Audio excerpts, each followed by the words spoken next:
Hi everyone, I'm Kristine Mae B, short for KB, and today, ang topic natin sa ating vlog ay Payment Collection of FDA. So, sa vlog na ito, ang ating basis ay ang FDA Memorandum Circular No. 2013-046. Recently kasi, meron nagtanong sa atin kung ano ba ang dapat ilagay na account number kapag nagbabayad sa Landbank gamit ang on-call payment slip. So, tulad nga na nabanggit ko na nakaraan, kailangan alam natin yung concerned division para alam natin yung gagamitin natin na clearing account number kapag nag-fill up tayo ng on-call payment slip, no?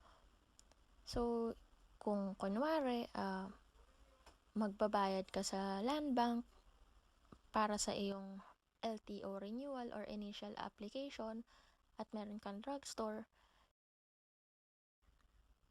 ang gagamitin natin na account number syempre is yung sa FDA Drugs Clearing Account. So, ipa-flash ko ngayon sa screen yung mga clearing account number ng FDA. So, ito lahat to is based doon sa Memorandum Circular number 2013-046. So, yan lahat yun, no? Kapag magbabayad ka ng LTO, CPR, so yun.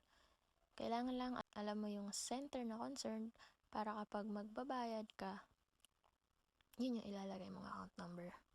And then, may nakapagtanong din no nakaraan, no? Sabi, kapag pa daw nagbayad ka na sa Landbank gamit ang on-call payment slip, kailangan pa ba daw isend ang scan copy nito sa FDA para malaman daw na nakabayad na? Actually, no, kapag nagbayad ka sa Landbank gamit ng on-call payment slip, yung validated deposit slip ay considered na sa proof of payment. So, hindi mo na siya kailangan pang isend sa FDA. Pero meron kasing pagkakataon na hinihingi nila ito. Pero depende yun sa sitwasyon, no? Pero based sa experience naman namin na pagbabayad sa drugstore, LTO renewal, initial applications, and then sa CPRs, sa drugs, cosmetics, food and medical devices, hindi naman na sinisend yung validated deposit slip, no? So, minsan, inaabot na ng ilang months, wala pa din, doon na kailangan isend sa FDA pag nag-follow up ka na tungkol sa payment mo. Kung hindi pa rin lumalabas siya, no? Na bayad ka na kahit nagbayad ka na. So, meron kasing iba't ibang paraan para makapagbayad ka sa FDA. Pwede yung gamit yung on-call payment slip, tapos pwede ka rin magbayad online sa Landbank LinkBiz.Portal.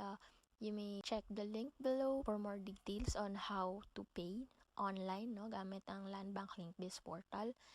And then, pwede rin naman magbayad gamit ang BankNet online, no. So, kapag nagbabayad ka sa Landbank gamit ng on-call payment slip, kailangan yung i-indicate din yung company name, case number, at document tracking number. And then, i-present nyo yung order payment and document tracking number with the on-call payment slip sa Landbank teller. So, yung validated deposit slip will be considered as a proof of payment. So, tulad nga na sinabi ko kanina, hindi na kailangan pang isend ito sa FDA.